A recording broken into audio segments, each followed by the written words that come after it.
Okay, so I want to share a little practice that I do sometimes. I meant to share this a while ago. I think I recorded a video and then decided I don't know. Didn't like how it went.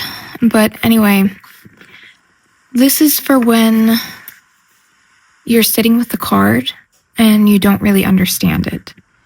So that can be a tarot card or that can be an oracle card. Right here, I have a printout of an oracle card from a deck that I'm chipping away at, and it's a personal deck. And this is one of the images where I know I want it in the deck, but I'm not 100% connected or sure with how to surmise the message of it. So I wanted to do this exercise. I did it with a different card and found it really helpful to land on what I wanted to call the card and also understanding what it is in the deck. If I could find it. Oh, here. So I did it for this one. And because I printed these out on paper, I can just fill in everything on the back, basically. But this exercise works whether it's with a Major Arcana or with an oracle deck that you're trying to connect with and maybe don't have the clearest understanding of. You can do this basically with any card, but I think if you're doing it with tarot, it works best with a Major Arcana or a court card. Maybe not so much the minored. I wouldn't really personally do it with the minored cards, but whatever. Take what you like from this and roll with it in whatever way resonates for you. But so here's what I want to do. I have this set of questions that I ask for this, and I'm going to go through and do that for this card and see what I get, because I'd really like to understand what this one is going to do in the deck, if it's going to be in the deck. But it is, so I need to figure out what to call it. So the first question or set of questions with the way that I like to do it is, at your best, what energy do you bring? And at your worst, what energy do you bring? I like to do this as above, so below, because I feel like they mirror each other. So let's see. At your best, what energy do you bring? And at your worst, what energy do you bring?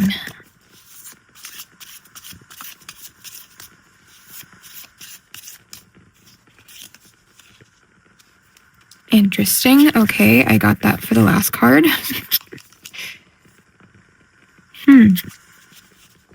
Ooh, interesting. Okay. This is the Witch's Tarot.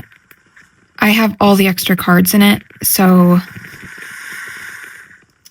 we have at your best, what energy do you bring? The Lovers, which speaks to me of alignment. And especially with the nature of kind of my intention with this deck, it's spiritual and soulful alignment. And then at your worst, the Maiden, which I'm going to take as some level of immaturity. Or I also get like an impulsivity from that. So let's see. The next question that I like to ask for this is, what situation calls you forth the most?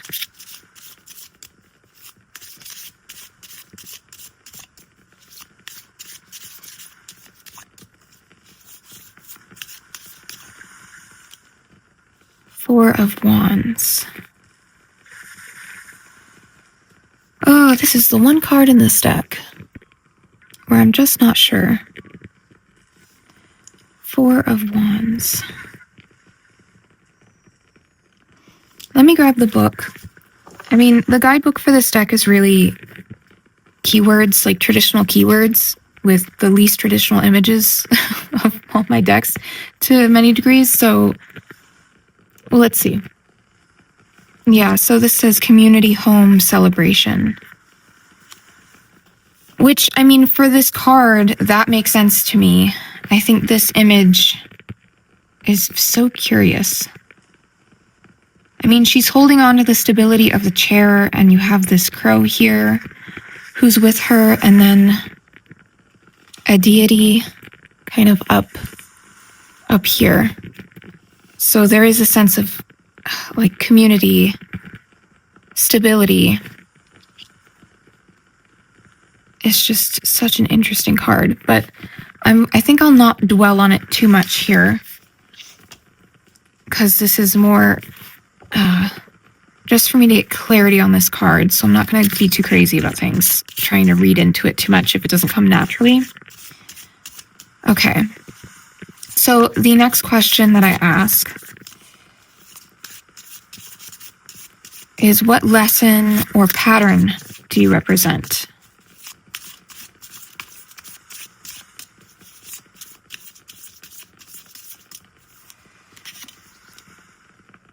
Ten of Wands.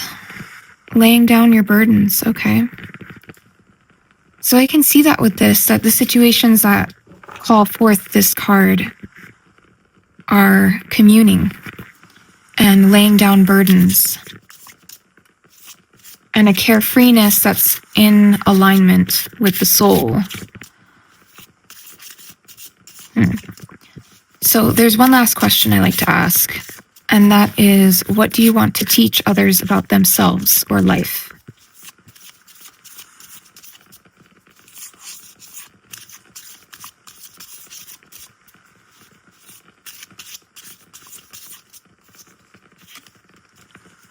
Nine of Cups. Oh, here, wait. Okay, so please forgive me, but I had to kind of abandon what I was doing before, and now we are set up somewhere else to look at this spread. But it gave me a little time to sit with this, actually. So this isn't even the right card. Hold on. So I was just trying to set up, oh my gosh, so that I could see whether or not I can make this work in this setting. Let me find the card. Okay. So I've taken my little block off the title because I think I've landed on this being the title for this card.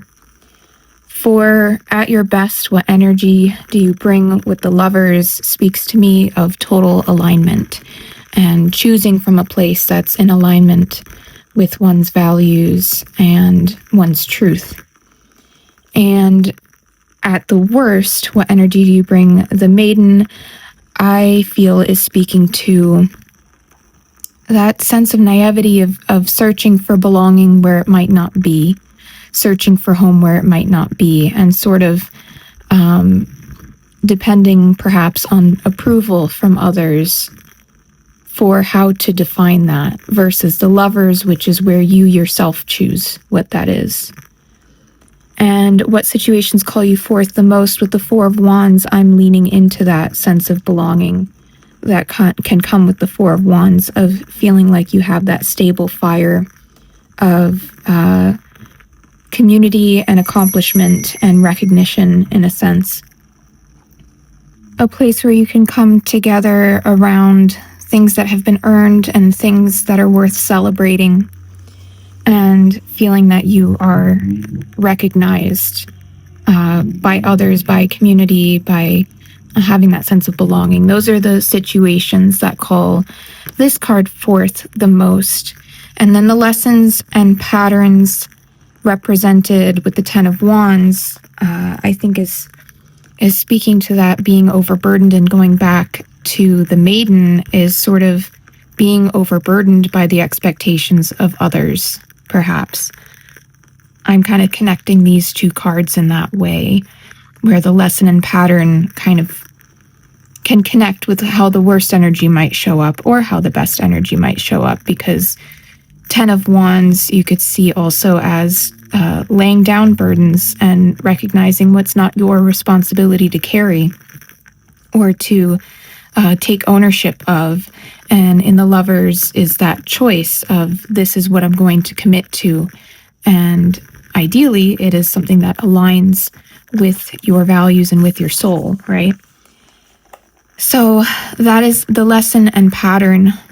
And then what this card, the place called home, wants to teach others about themselves or life with the Nine of Cups, to me speaks to that personal fulfillment of knowing yourself, of knowing what pleases you in life and being able to enjoy that and being able to revel in that in a way. You know, the Nine of Cups coming after the Eight, it's sort of you've learned what to walk away from. And maybe that's a lesson that the maiden learns through being overburdened and feeling overwhelmed and like there's too much to carry when you try to take on everybody else's expectations for what the place called home looks like for you. So the Nine of Cups is speaking to that personal satisfaction of being able to find that and being able to enjoy that. So I think what I wound up writing in my journals, at its best, the place called home is well attuned to inner harmony and choices made, commitments made, to personally fulfilling paths in life where burdens can be set aside, expectations from others bear no weight, and belonging is found and fulfilled. At its worst, the place called home is something idealized or absorbed through seeking approval by trying to grasp love and belonging in all the wrong places, perhaps afraid to differentiate. The place called home is about genuine fulfilling alignment when body and soul align, heart and presence along with the divine. To conspire with the divine connection and harmony of proudly standing rooted into personal belonging and a sort of emotional or spiritual nirvana. So that is how I'm working with this kind of a spread and then creating my own personal deck to parse out exactly what the card means, because a lot of the creation of this deck was just going with the images I felt called to and layering them and pulling together an image that felt resonant to me. And then the titles either came to me quickly, or this one has sort of been one of the few cards where I've been deliberating back and forth, like, is this the right title for the energy of this card?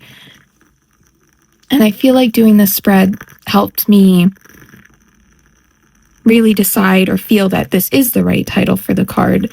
A place called home is someplace you choose, someplace you commit to, someplace that aligns with you and allows you to lay down your burdens and really experience and fully appreciate all that you have to be grateful for and the pleasure of being able to enjoy that fulfillment.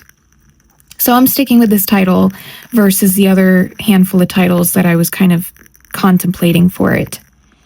And that's how this spread works. Now I think I will, because I have the deck with me, I brought it in case, I will go through how I've used this spread and a slightly expanded version of it, the original way that I came up with it, which is to use a Major Arcana or a court card.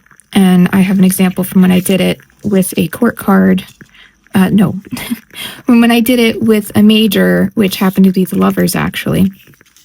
So I will, let me set that up and then we can walk through that. Okay, best I can do in terms of fitting this in here, and I'll start with the base spread and then speak about how I expanded this a little bit at the time. But I was just running this as an exercise when I first was contemplating how to put together a spread like this. And I was using Heartwood at the time. This was back in autumn.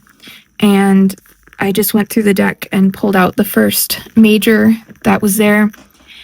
And I pulled the Lovers.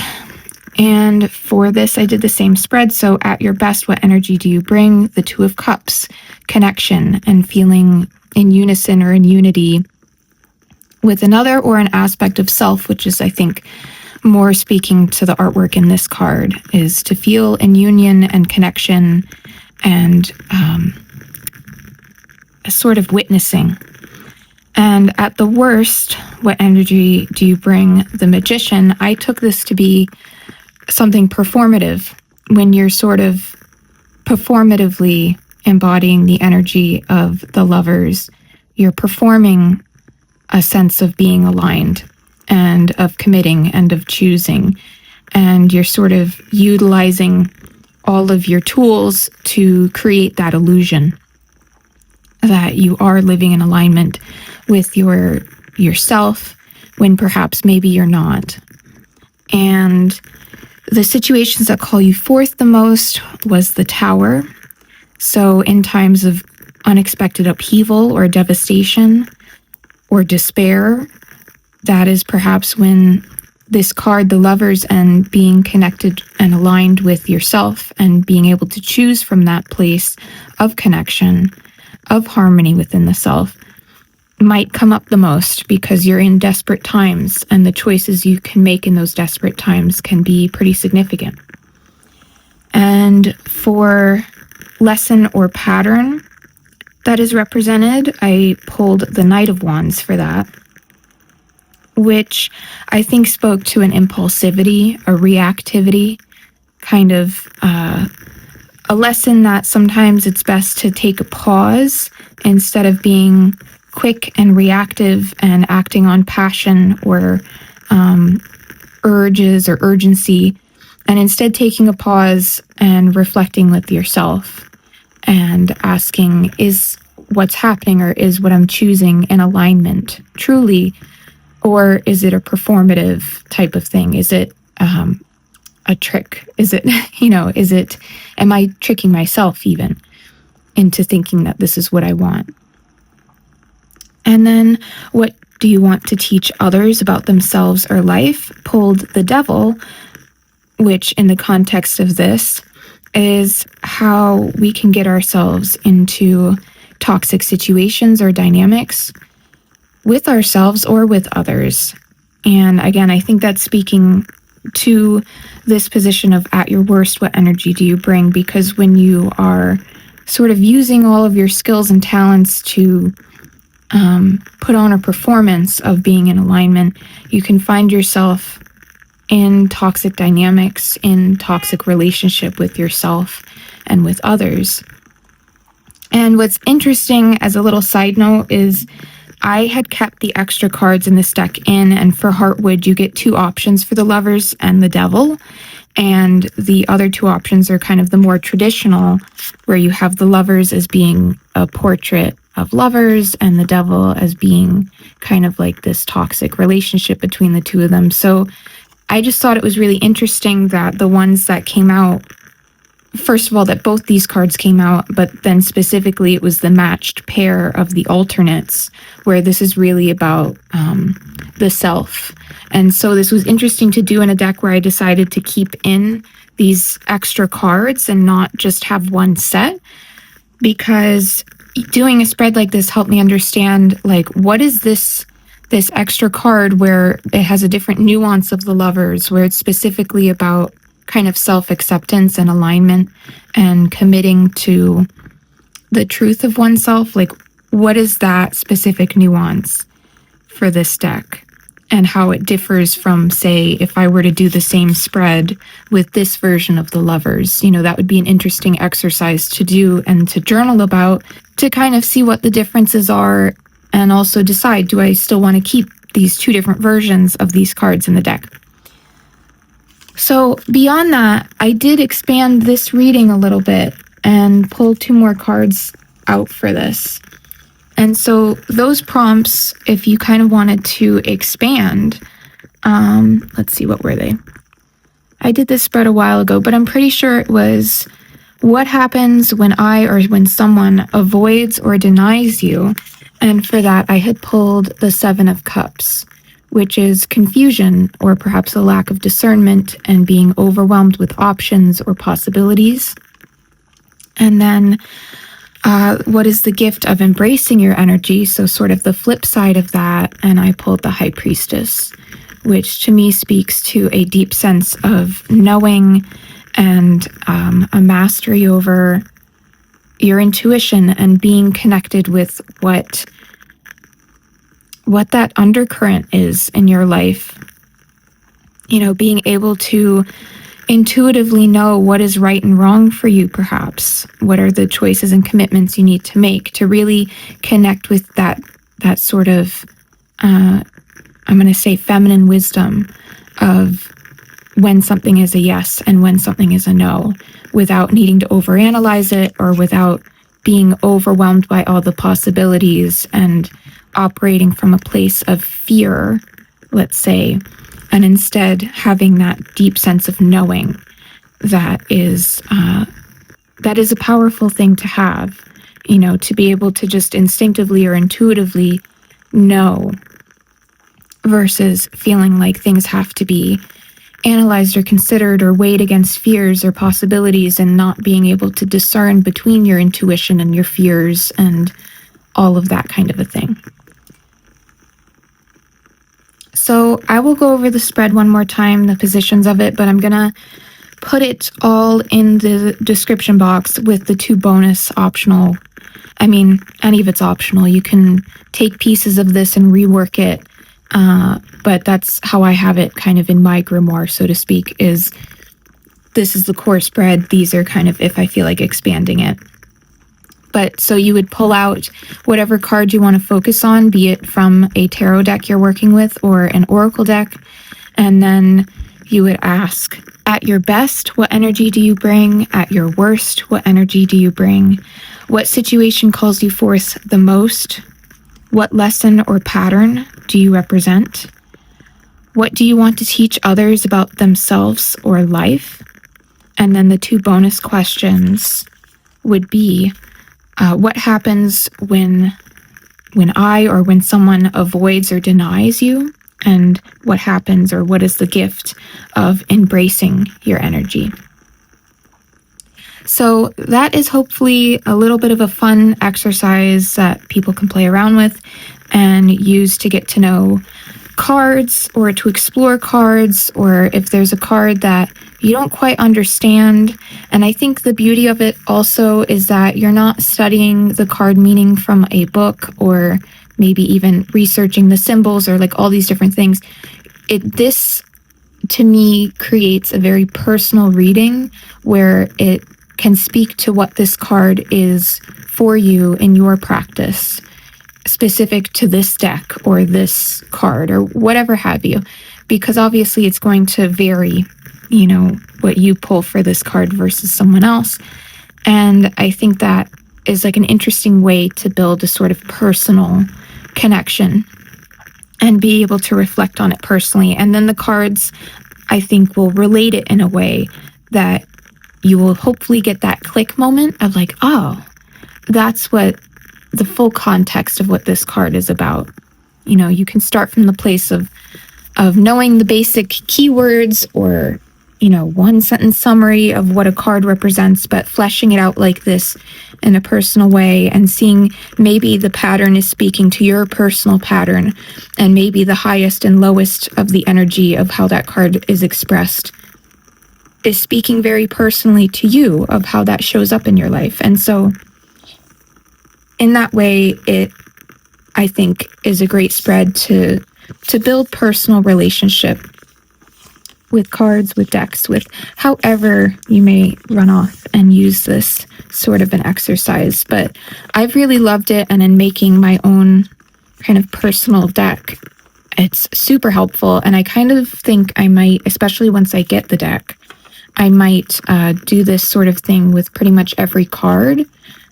And, in that sense, you could call it a deck study if you want to. It could be a fun way to do a deck study. But I just really want to get to know the thing I've created, because a lot of times the cards sort of just happened. It's not like I really tried to go in with a plan and maybe map out different categories of cards I wanted, but it just wasn't working like that. And so I just gave up and let it let it happen in whatever way it was going to happen. And so now I have the opportunity to get to know, like, why was I inspired to make this card? What is it really saying to me and for me, and how it fits into this deck as a whole? And it will also help me when I kind of revise, because this will be, I know I'm going to at some point rework things in it, because it's the first time I've done something like this. So I anticipate that.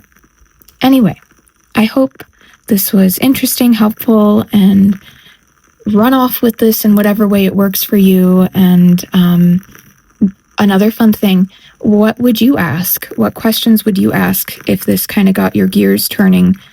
What questions would you ask of a card to get to know it? Please leave that in the comments, because I think that would be fun. I would love to see it, and it would be fun if anyone wants to go through and kind of expand on ideas and get some more ideas of how they may utilize this for their own practice. Anyway, I hope you have a lovely day, evening, or whatever it is by you, and I will catch you in the next one.